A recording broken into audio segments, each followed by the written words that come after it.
Welcome to Genuine Humans, exploring the stories behind the great marketing leaders of our time and hearing how their journeys have influenced the brands they've built.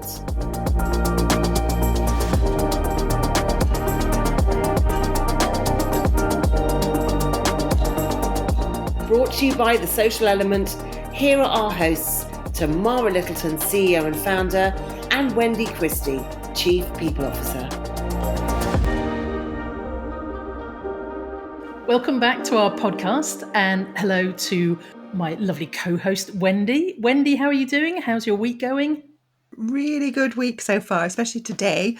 And you'll know this because you were there as well. We've just come out of a really inspiring conference.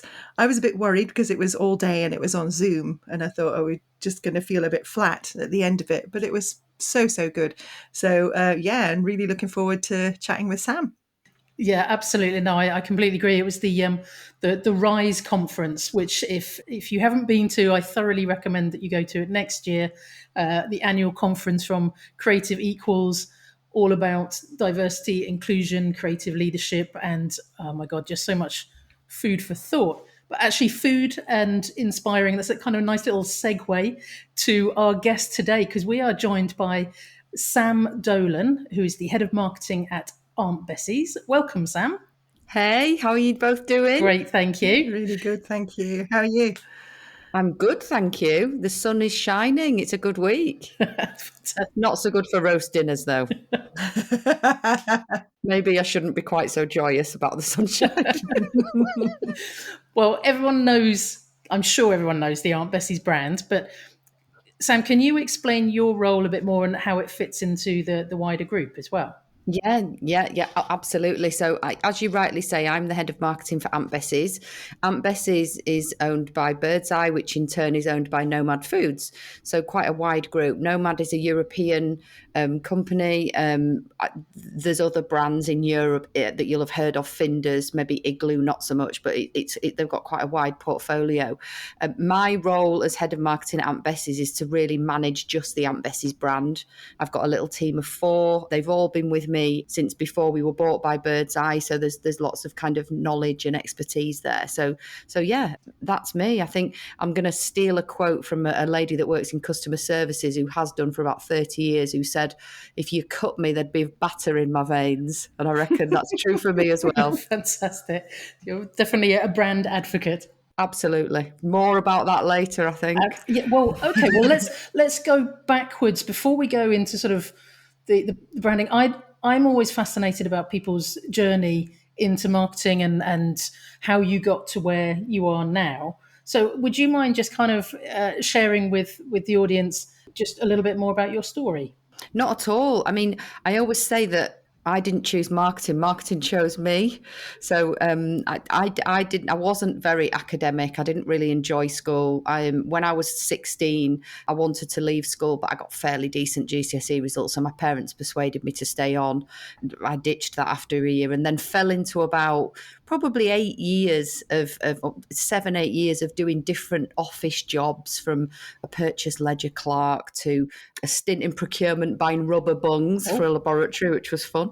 And eventually this marketing assistant role came up. And this was all when I was back in the days of, I worked for Express Dairies, which were latterly bought by Arla Foods.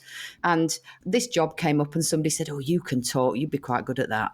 So I fell into it. And within 2 weeks, it was like a la moment where I was like, this is what I want to do. This is just amazing. And I went back to college and my mum was perplexed because she knew how much I wasn't academic and hated it. And she was like, "What do you mean you're paying to go back to college yourself? Wow, where's Sam and what have you done with her?"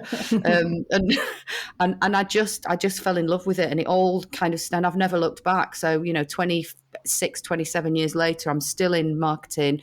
I've always been in food, FMCG. I've never there's more than enough to keep me occupied.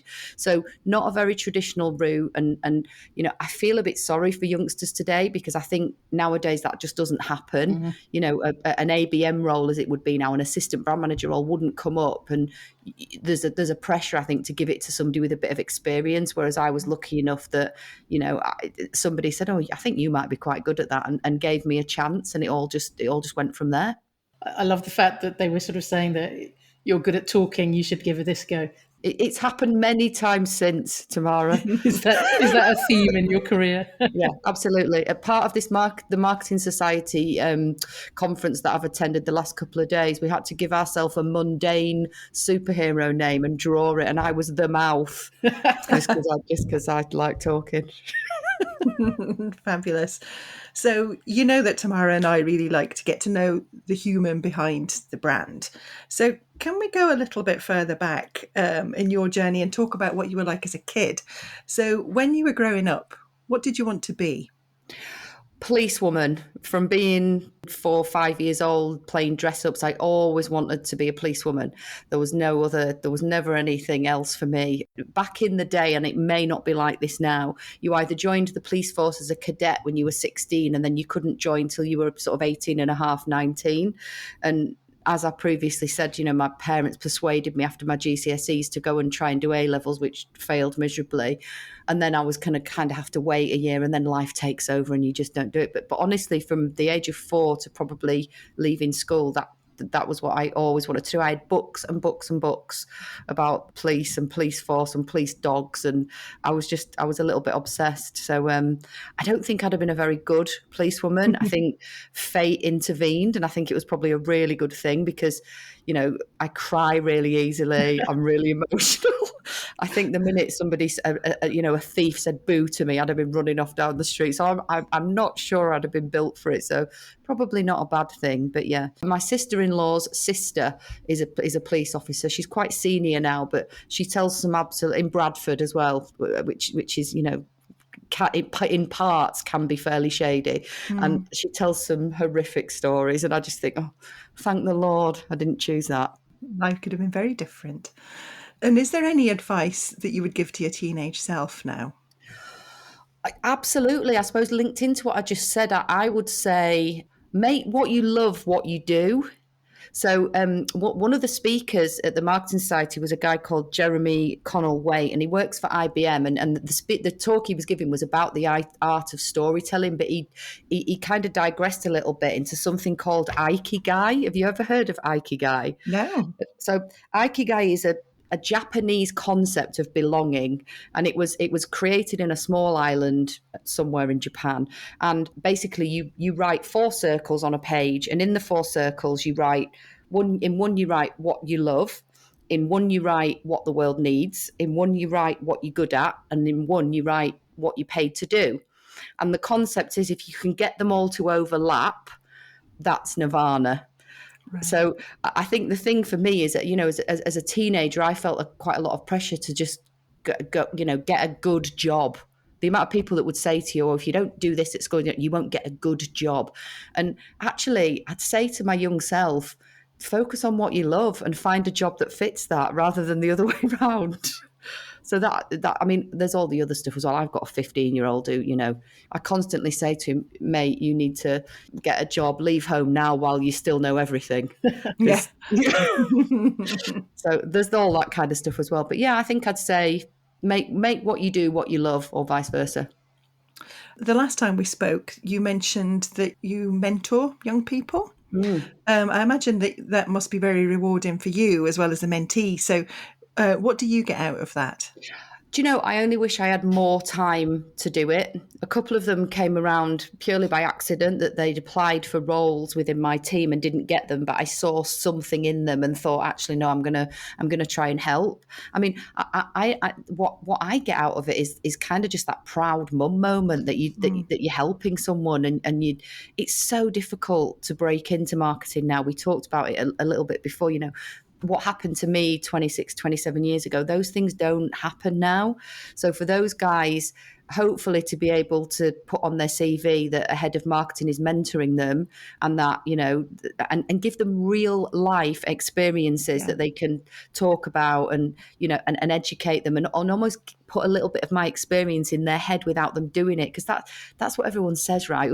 You go to interviews, oh, you've not got enough experience, oh, on your CV, you've not got, but actually just trying to give them some of that in some way, shape, Yeah. or form, and help them, and often, I mean, when I first started mentoring the two guys that are not in our business, because I mentor some people internally as well, often even their CV, that when you talk to them, they're missing things off that as an employer, I'd be going, oh, there's a project there which was really heavily cross-functional working. Well, okay, you could argue cross-functional working could sit in any department, but for marketing, to be able to work cross-functionally is super important, because you're normally the only department that's on the bus the whole way through. You're normally, you're driving the bus, you put the direction in the sat nav and you carry on driving it, and as you go along the stops, procurement will get on and off, MPD will get on and off, your agencies will get on and off, but you're normally the only guys on it for the whole way. So something like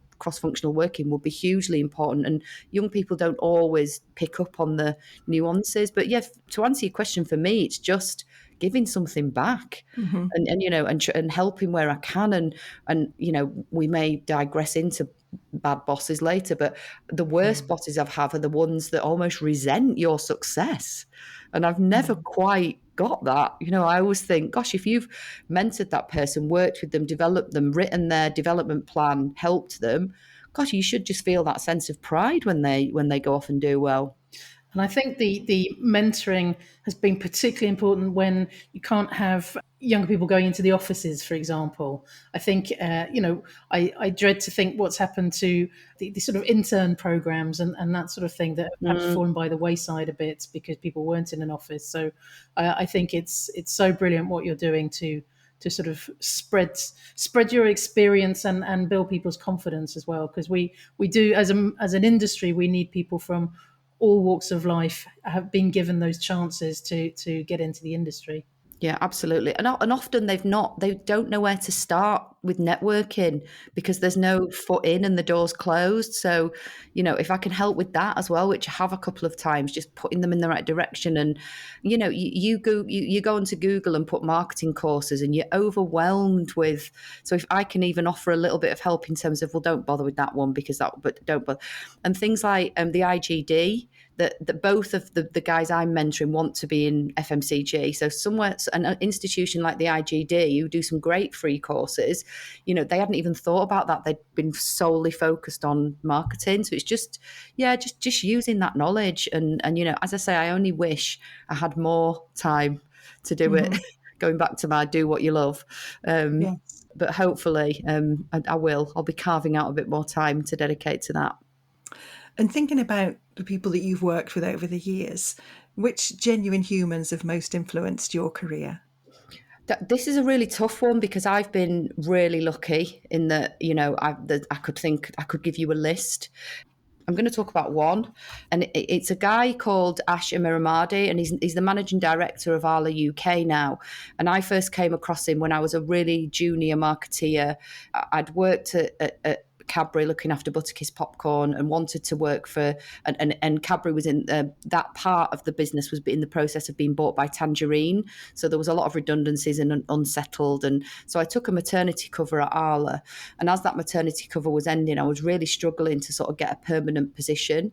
And he sort of took me under his wing a little bit and a bit like I'm doing, I suppose, with these other young people, and championed me a little bit and encouraged people to sort of give me a go. And eventually, after a few months, I did get a permanent brand manager's position. And it wasn't anything to do with marketing, why he, that's how he progressed my career, really. But the reason I would quote him is nothing to do with marketing, but it's to do with being a human, which is the theme of this podcast, right? So he is a genuine human. He would say to me in meetings, if he could see me stumbling, he'd just pause and say, "It's fine not to know. If you don't know, tell me you don't know. Don't give me some bullshit answer and then I'll go away and find out it's wrong. Don't do that. Just tell me you don't know." And again, with youngsters today, it's a big thing that they feel the pressure to know everything. He also taught me the value of feedback, and not just feedback, but continual feedback. And he was brilliant at it. We had a poster up in the end in the office that said "Feedback, the breakfast of champions," because he firmly believed that was how you developed and you grew. He was really good fun. He was doing what he loved, and I'm going to probably keep going back to that, but he was doing what he loved, and he made everything fun. He could be, pretty fearsome as well. And he didn't get to where he got to by not being on it but he made things fun. I remember once we were waiting to go into a meeting and it was delayed for whatever reason. And he started this game of Fuzzy Duck. I don't know if you've ever played that, where you basically Yes. keep saying it till you get it wrong. And at this point, he was probably sort of one below the managing director. He was quite senior at this point. And his dare was to interrupt a meeting that was going on in the next office along and ask if they had any Velcro. And we were all going, he's not going to do it. He's not going to do it. And by Jove, he did go and do it. Did they have any Velcro? No. It was brilliant. And he was fun. He was really tenacious. He invested time in people. He gave you great stories and things in his own experience and passed it on. And I keep in touch with him to this day. And I've not worked at Arla for must be probably 6-7 years now, but I still ring him and I will still sort of ask him for advice. And I'd call him out. I mean, as I say, I've been really lucky. Even my boss now, Sarah, is great. She's really, her values are solid. And I think, number one thing in a boss, if they've got solid values, everything's going to spiral from there. If they've got solid values and they're good people, you can't go far wrong. But no, I've been lucky. I've been really lucky. Wonderful. Would you say that you've had a worse job? And you don't have to name names if you don't want to. I've never had a bad job, but I've had a couple of bad bosses. Right. And I think that's a thing. I really do. I think often when you look at in black and white, a job on paper, you think, oh, this is great. But your enjoyment of that job and how you're developing it is so determined by your leader. And I purposely say leader, not manager. I think it's so determined by that can make it or break it. There's quite a famous quote, isn't there, that people leave managers, not companies or something. Yes. And I think it's the same. I think people leave their bosses, managers, not jobs.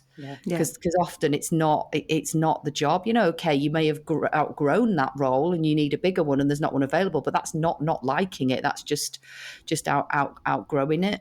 I think leader and manager are two very, very different things. And I think the bad bosses I've had have been managers, not leaders. And that's a firm difference.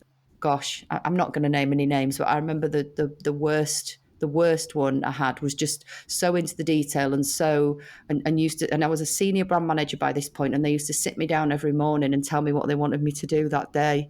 That they were so controlling and they just couldn't see how that was affecting me. And I guess the advice I would give in that situation is just tell them how you're feeling, tell them how that makes you feel, because they can't argue with that, right? Yeah.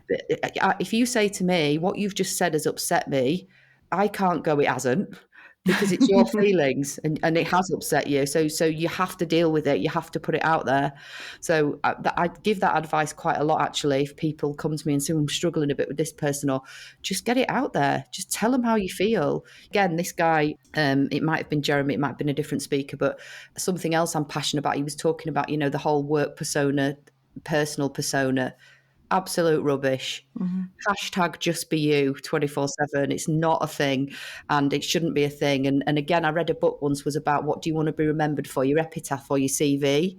Well, epitaph every time will then, stop putting on a front at work then. Yeah. You just sort of get on with it. Sorry, I'm digressing. No, off, I love it. I was just going to say that I don't think I've got enough energy to try and be two different people. Life's too short. So yeah, it's kind of what you see at work is what you see outside of work for me as well. So I totally endorse that view. And the most extreme example I saw was a lady that, and again, I won't name names, but she was a buyer. And this happens quite a lot, that buyers at retailers come over and start working in either category or sales roles.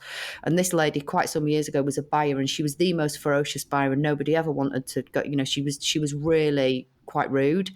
And then she came over to work in a role at the company I was at the time, and it was like, oh my God, this woman's really nice. And it was just like, what have you been doing to me for the last 3 years? You're actually really nice. What have you been? And it was, she felt the pressure in that role to be stern and to be, but you just don't get anywhere with, I would hate to think anyone was frightened of me. Yeah. That just would not turn me on. No. I'm sure it does for some people, but that would really upset me if I thought someone was frightened of me and dreaded I'm sure there are people that go, oh, I've got a meeting with so and so now, and I know they're a bit frightened of me, but not me. You're just not going to get the best out of people. No, completely. So Sam, you've mentioned obviously a couple of brands there: Cadbury's Butterkist popcorn, Arla, and obviously the fabulous Aunt Bessie's. Now, looking back, what have you been most proud of so far? No doubt the last year has been amazing at Aunt Bessie's, kind of turning the brand around during COVID and not having my team around me. And that's been hard, and I've got lots of kind of satisfaction from that. But I think what tops that is launching Arla Skier when I was at Arla, which is you may or may not have heard of it. It's a yogurt that's got protein in it. It's Icelandic style yogurt, so it's like Greek style but even thicker. And the reason I'm so proud of that I think is twofold. One, the time I did it in. So I came back from maternity leave sort of April, May time, and was doing a few projects, and then sort of August came around and my boss said to me, we want to get into, because Arla at this point weren't in yogurt at all. We were in every other category in dairy but not yogurt. And my boss turned around and said, we want to launch some yogurts. There's a couple of SKUs that already exist in the Netherlands and Denmark, but and we want to do it in April. And it's August at this point. And I'm like, right, what's the budget? 5 million quid, make a TV ad, do. Okay, this is getting even worse. I've not even got to. So the time we turned it around in was phenomenal.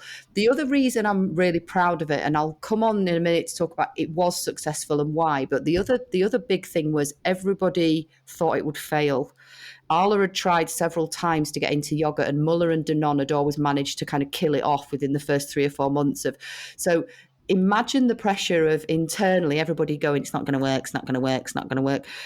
And you've got 6 months to do it, and it was tough. It was really, really, really tough. And we talk, don't we, about sort of begrudging agreement, and that's absolutely where this project was. It was everybody knew it was the right thing to do, and in meetings everyone was nodding at me, and then they were all going out the room and going, well, she's off her head, this is never going to work.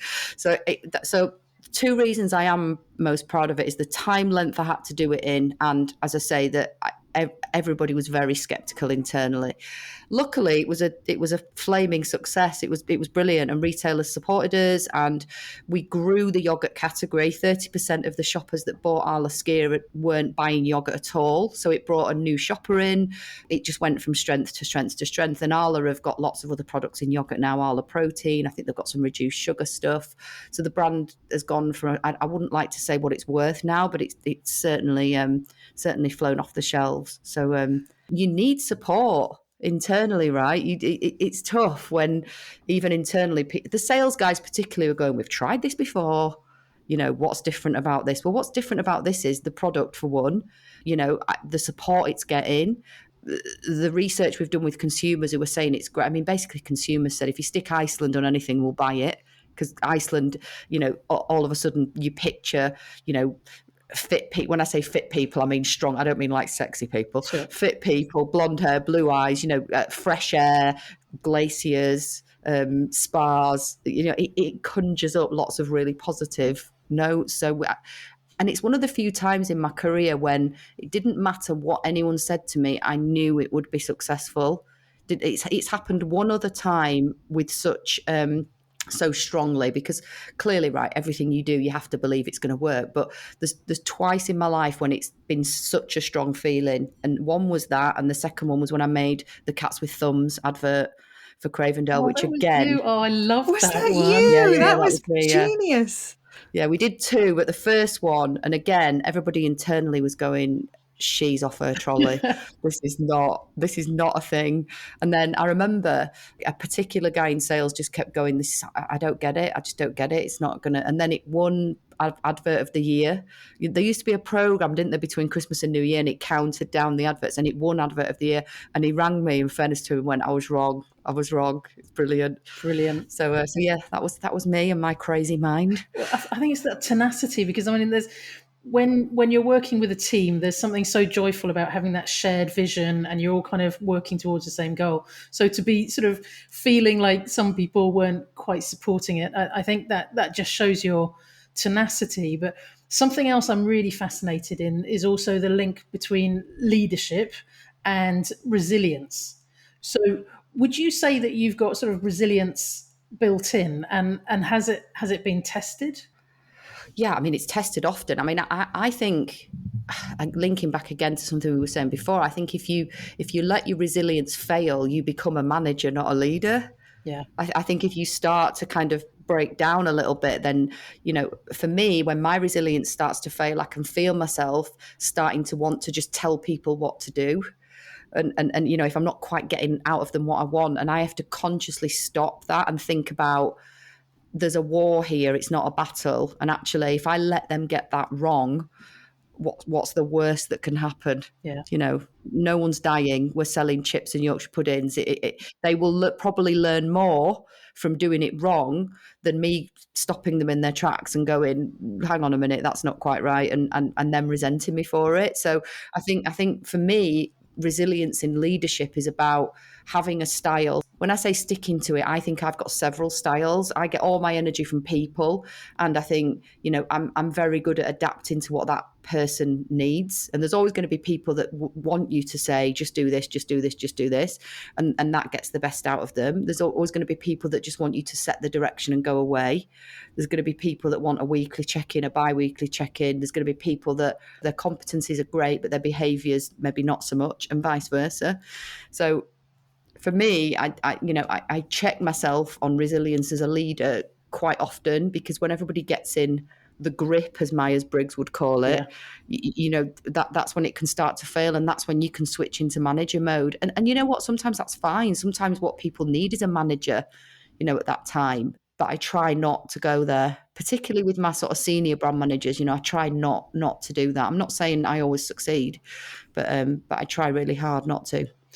And you've mentioned a couple of times about being passionate about the brands. And I know I've sort of spoken on this podcast about how at the social element, we get a little bit overexcited about our clients. And I've got a tendency to go out and buy loads of things, which gets quite expensive when you're working with car companies and exercise bikes as well.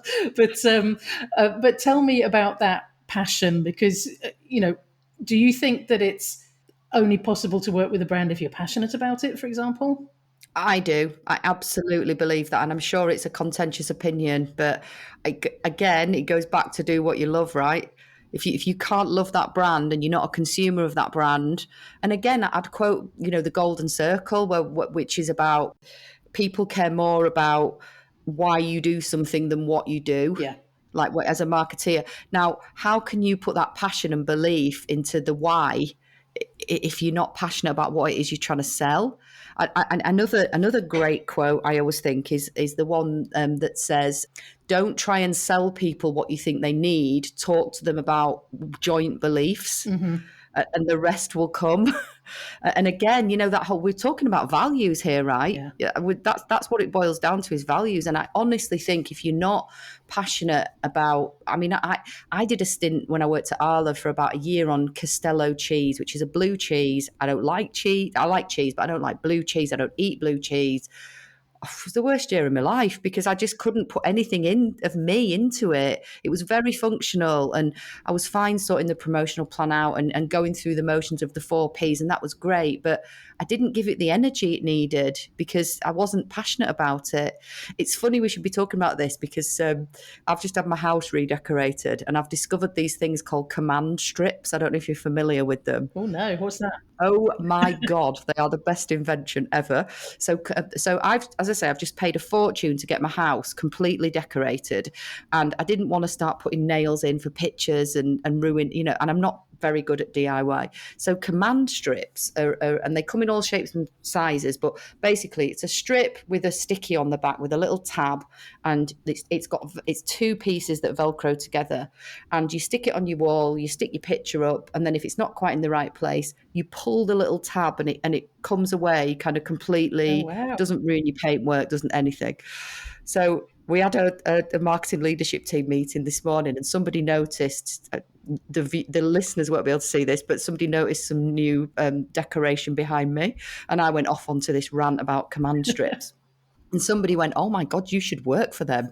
But it is that thing. I genuinely don't think I could go and work for, and it's a luxury at my time of my career, right? I get that youngsters don't always have the luxury to go, oh, I don't eat, I'm going to probably offend someone that don't eat bacon, so I'm not going to go and work for the Danish Bacon Board. But I think you will never give it your all.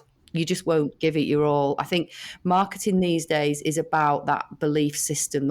I'm repeating myself, but you're not selling to people. It's a bit. You are, but you're doing it in a way that you're making them see that you get them and that you believe what they believe. So with Aunt Bessie's, that's really easy, I have to say, because we're about roast dinners. Everybody loves a roast dinner. We know that the roast dinner, when you talk to people about roast dinners, it's not about the food. It is in a sense, because everybody's roast dinner recipe is the best roast dinner recipe, right? Absolutely. You talk to 100 people, what's the best roast dinner? You'll get 100 answers. So it is about the food in a sense, and it's about, we call it a timeless tradition. It's part of our brand purpose is the comfort of a timeless tradition. So it is a bit about the food and the handed down recipes, but when you engage someone in a conversation about roast dinner, they'll talk to you about what happened, who was there. Yeah. I told my mum I was pregnant over roast dinner. So actually bringing all that emotional benefit to the top for a brand like Aunt Bessie's is super easy. It's not a difficult thing. And I think that's just what Nike do it really well. The brands who are savvy these days, I think that's what they do. They're not out there selling products, they're out there selling joint beliefs, really. I also just really, really want a roast dinner now. You say that's the thing. Your passion just sells it so well as well, and I can't wait to sort of all have like bigger, groups in the house and having roast dinners. So I know, that's the thing, right? Christmas was a strange one. When we got all our Christmas data back, if you like, it was strange because you'd expect there to have been a lot more roast dinners, but there wasn't, because actually people said, well, I can only have 4 people round. I'm going to do something a bit different, or I'm not going to bother, or I'm going to do and we split roast dinners down into kind of a simple one, which is a meat and 2 veg, really, a standard one, which is kind of your bog standard Sunday, and then a complex one, which might have up to sort of 6-7 veg, so that's where you'd expect Christmas to be. But actually there was much more sort of simple and standard, because the people were just a bit over it in terms of, if I can't have loads of people to impress and to, I'm not going to bother to a certain extent. I hope you're well stocked up for this coming Christmas, because I think people are going to go absolutely insane and just go all in. Definitely. So now we'll move on to the part of the podcast where we get a bit more personal, frankly, a bit nosy. So let's start with, what's your guilty pleasure? Oh, as well as Peter Andre, trash TV, without a doubt. Like, oh my God, Towie, I love Towie. I had a call with ITV yesterday, which we put a lot of our business through ITV, so we have quite a regular catch up with them, and I was delighted to hear that the camera crew were on the plane to Mallorca for Love Island. I was like, oh my God, this is the best news ever. And they know me so well, those guys. Now, William, one of the guys, he was like, and this is news just for you, Sam. Love Island is going ahead. I was like, oh my God. So absolutely, TV that you don't even really have to watch. You don't even really have to, work is pretty intense for me. Yeah. And I don't, my mum and dad are obsessed with sort of crime thrillers. And have you watched it? And if I have to concentrate on it, I'm not really that interested. If I can just sit and kind of with a cup of tea and almost be on my phone and doing it, then that's the kind of TV I love. But yeah, Towie's my all-time favourite. I'm right there with you with Towie, Chelsea. I think I've got into Selling Sunset on Netflix. I think anything like it's like a holiday for the mind. Is that one that you've liked as well? They're making another series of Selling Sunset. I can't wait. And then Housewives of Cheshire was back on Monday, which is another one of my favourites as well. There you go. I think the funny thing is that I've always been into rather bad, trashy TV.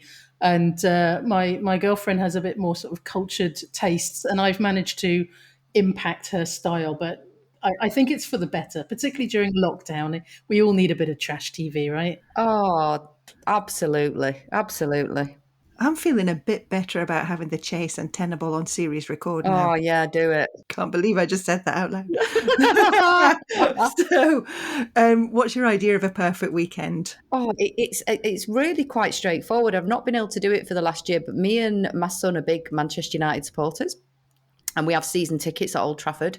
So, the weekend would normally start with a takeaway on a Friday night. And then I've got 2 children. I should say this. I've got 2 children, 15 and 7. I'm a single mum. So it's just me and them. Takeaway on a Friday night. Saturday is mostly filled with being a taxi. Yeah. It's all started up again now, but obviously for a bit of lockdown, we've not had this. But, football training on a Saturday morning. My daughter goes to theatre school as well for a few hours. And then, Saturday afternoon swimming. And then Sunday morning, my son would normally play football. And then if Manchester United are playing at home over the weekend, that would be weaved in somewhere as well. So I'm a really simple being. I don't get up to much else other than that. My 15-year-old son even keeps saying to me, "Are you ever going to get a boyfriend?" And I'm like, this is awkward now. When your son's pushing you onto Bumble, it's like my Sundays always involve a Sunday roast. I'm a Sunday roast addict, and sometimes we'll use Aunt Bessie's and sometimes I'll make my own. And after the make my own one, it's always, "That was really nice, Mum, but can we have proper Aunt Bessie ones next week?" Brilliant. So there's a little bit of a double-edged sword in my house, I have to say. It's interesting because there's very little crossover on a plate of people that use Aunt Bessie's roasties and Yorkshires. They'll normally use one or the other. Right. And it's a fascinating thing. It was a fascinating thing that came out of a big piece of usage and attitudes work we did a couple of years ago, where there's a point where convenience becomes laziness. and Yorkshire puddings and roast potatoes are the 2 hardest elements that people quote back to us that are the hardest elements to do. So they're willing to sort of compromise on one, but compromising on 2 just feels a bit lazy and it doesn't feel sort of special enough. So it's quite fascinating that that's a big challenge for us next year, is to go, how do we convince people that both of those things are enough like homemade to kind of get it over the line? You're going to have to introduce a third thing that's more challenging so that they're happy to sort of buy 2 from you and then focus on the third more challenging thing. See, for me, I would have said the meat's the most challenging, but apparently I'm in the minority. But there you go. Obviously, the last 15 months have been incredibly difficult and challenging for so many people. But what's motivated you during lockdown? Without turning into Debbie Downer mode, I found it extremely tough, and it's definitely affected my mental health. I've never suffered from anxiety I'm 48. I've never suffered from anxiety my whole life. And yet I've found myself getting anxious about certain things. Slight digression, ridiculous story. I had a new sofa delivered in lockdown, back end of, it might have been just into the new year actually. And I found myself at midnight that night measuring and remeasuring all my door frames, panicking about whether this sofa was going to get through my door. And yet, rewind 2 years ago, the guys would have turned up with the sofa and I wouldn't have even thought about it. I would have been like, it don't fit. Oh, help. But and it's a silly example, but there's been a lot of things like that have sort of got into my head. I think not having a commute hasn't helped me. I think so. I've tried to do things like, get out of the house for half an hour in the morning and before I go and pick the kids up on an evening to sort of just switch off work mode back into mum mode, sort of the way I used to use the commute. So, and I get all my energy from people. I'm a real people person. I'm a massive extrovert, as I'm sure you've probably realised by now. So, I will wander around the office and there'll be a problem in my head and I'll talk to a few people about it. And by the time I've done walk the floor, as my team call it, people come over and say, "Where's Sam? She's walking the floor." So by the time I've done that, I'll have solved it, and I've probably solved it on my own, but getting it out there is so I've let things build up because I've not had a kind of way to get them out. So I've struggled. I've absolutely struggled. And we won't be going back into an office part-time at least till at least the end of June. They're going to think about kind of staggering us back in then, so got to stay strong. But I think my team have kept me motivated because I've got a responsibility for them and they've struggled as well. We have half an hour every day, first thing in the morning, where we don't even talk about work. We just get on and we have a chat and who's done this and what was the football last night and what, but they've kept me motivated in the sense that I'm responsible for them. And if they're suffering, I'm suffering, and I want to be there for them and help them. But I'm not going to lie, it's been really hard, because it's particularly in the first lockdown, and you guys probably found this when you were completely alone. I've been really lucky that since the second lockdown, I've been able to stay in a bubble with my parents because I'm a single parent. But in the first one, I couldn't. And, there was no other adults in the house, just me. And I was I was literally rocking in the corner by about week 3. Yeah. It was really, really hard. But then the kids felt it as well. They couldn't see their friends. They couldn't go to school. So it was hard. But, you know, thinking about others before myself has definitely kept me motivated. And it's so important to talk about it as well, because I think something that Wendy and I were picking up from the conference today is this talk about post-traumatic stress disorder that we're going to have as a result of going through this. That yes, some people have managed it in different ways, but for a lot of people it has just been so tough. But by talking about it and knowing that you're not alone, and that it's okay to sort of have some anxiety about stuff that you didn't used to have anxiety about. I think it has led to perhaps more conversations about mental wellness, which has got to be good for the industry, definitely, but I think just for society as well. I 1,000%, and shout out to Birdseye here. They've recognised it from day one, and there's lots of things. It's Mental Health Wellness Week this week, and there's things going on every day. There's a wonderful lady called Emma Tomes that you should look up on LinkedIn who's been doing talks for us, and you're not allowed to do them like this. You have to do them as a walk and talk. So, you know, the things like that. There's a really good app actually called Talk It Out, that a guy called Chris Barris-Brown invented, I think. Maybe I'm crediting him for something he didn't invent, and maybe he just told me about it. But again, it kind of helps you get out and about, and I'm a big fan of that. I think, you know, fresh air gives me energy. Yeah. If I go out for a little walk at lunchtime, you know, there's an hour and a half slot over our diaries from 12 till 1:30, and you are not allowed to put meetings in over that hour and a half to really kind of, and you know, they're not saying don't work, they're just saying that, you know, I mean, I tend to use it to go out for a walk, but a lot of people use it to actually do some work, because for the rest of the hours of the day they're doing this, you know, they're sat in front of their video kind of chatting and doing meetings, you know. And I miss the gossip. I miss a bit of office gossip. You know, it's like, it's just, I mean, we were laughing actually this morning in the team session, saying that first day that we're all back in the office, we can write that day off, because nobody, you know, productivity is going to go down by about 70%, I think, in the first 3 weeks, because the amount of stuff you get done at home is ridiculous, and that's not going to happen, I don't think, when we're back in an office. You're going to have to schedule hugging time as well. Yes. Oh, I can't wait. See, I'm so tactile as well. I can't wait for a hug. Cannot wait. Definitely. Now, shifting gear, what's one of the most adventurous things you've ever done? I've really, really, really struggled with this because I'm so boring. I'm just not very adventurous. I thought about, and it's going to sound so lame when I say it out loud, but I went on holiday when I was about 18 to Corfu and didn't come back for the whole summer. That's adventurous. I've never done that. I loved it so much, and a couple of lads who I was friends with were out there working. That's why we went there to see them. And I just rang my mum a week in. I was like, "Yeah, I'm not coming home. I'm going." And I was working at the time. I was working for Gola, the sportswear people. Like, do you want to ring my boss and just tell him I'm not coming back, Mum? Like adventurousness is not just about jumping out of airplanes. True.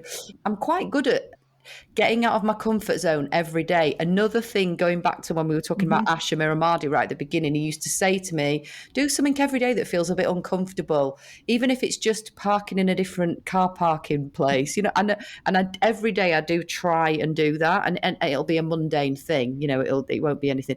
I'm not going to clean my teeth today, you know. Silly things I try and do just to kind of shake it up and keep it a bit real. Well, I think cumulatively that probably adds up to being really adventurous. Brilliant. I'll take it. So if we could gift you an extra hour every day, what would you do with it? I spend it with my kids without an absolute doubt. That's really easy. I just don't. I mean, my 15-year-old obviously doesn't want to spend any time with me, but the little one, my 7-year-old, and because their dad's not around, he works abroad as well, so they only see him every 3 or 4 months. So I'm mum and dad. And absolutely one thing that lockdown has given me is more time with my kids. And I'm nervous about that. I'm nervous about going back into an office. And, you know, at the minute, my daughter goes to after school club 3 days a week, and I'm still picking her up 2 days because I'm edging her back into that after school club. But, you know, at the minute I can log off at 5:30 most days, and I'm there and I'm present, and I can get on with being a mum. Whereas, you know, normally it would be 6:37 really before we're sort of getting into that evening. So yeah, absolutely. Spend it with my kids. How do you think your friends would describe you, and or how would you like them to describe you? Funny, Yeah. Yeah. loyal, fiercely loyal, like, don't mess with my friends, loyal. Inconsistent, I think they would say. And when I say that, what I mean is I am that friend that I might speak to you every week for a month and then I might not see you for 6 months. But hopefully I would like them to say that even if I wasn't around, I am around. They always would feel like they can pick up the phone to me. I'm really good at dates and birthdays and stuff as well. I am that person that gets on the WhatsApp group and says, "Don't forget it's Tamara's birthday at the week." I am that kind of reminder. And in fact, I missed a friend's anniversary at Easter, and she put on Facebook, my 2 years married, whatever, and I was mortified because I'd forgotten. And I put on the post, "Oh my God, I can't believe I've forgotten this. And I immediately went on Moonpig and order a card. And I got about 16 texts from my friends going, "Are you okay? No, seriously, are you okay? You never miss this stuff. Like, I really, are you okay?" And I was okay. I just missed it. But yeah. And if you weren't doing the job that you're doing now, what else would you be doing? Something in sport. I love sport. I mean, I've said to you that I'm a big football fan. I've always been a big football fan. I used to run a football team when I was in my early 20s. Oh, wow. I ran a kids football team for about quite a long time, actually. I think I probably started doing it when I was about 19 and they were under sevens then. And I took them right up to under 16. So I did it for quite a long time.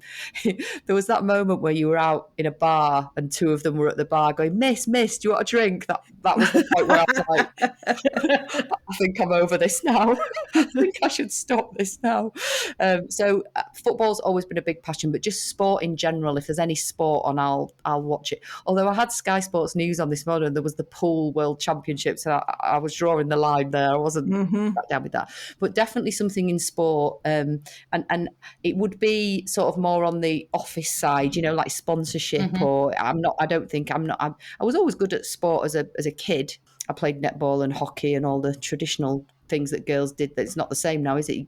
Girls can do girl power now. Girls can do anything now, which I'm absolutely thrilled about. But, when I was at school, it was, do you want to do hockey or netball? Football and rugby aren't an option. So that's what I did. But yeah, definitely something in sport. Maybe it's on my bucket list. Yeah. Maybe my bucket list would be working in sport. I do keep an eye out on LinkedIn. Let's hope my boss doesn't listen to this. I do keep an eye out on LinkedIn, like when there's jobs come up at football clubs and stuff, I always think, well, it's not too late. There's always a side hustle, but it doesn't sound like you've got a massive amount of time for side hustles, though. No, true. Very true. Sam, it's been so amazing talking to you. We've just really, really enjoyed it.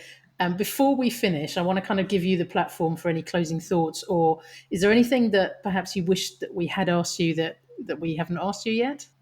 No, I think we've digressed into lots of good areas, so that's fine. I guess my linking into what we've been saying about COVID and, people are suffering in a mental health point of view, and you never know what's going on in people's lives. So my parting thought would be always be kinder than you feel. If someone's winding you up, assume there's something going on in the background and put a smile on your face and be kind.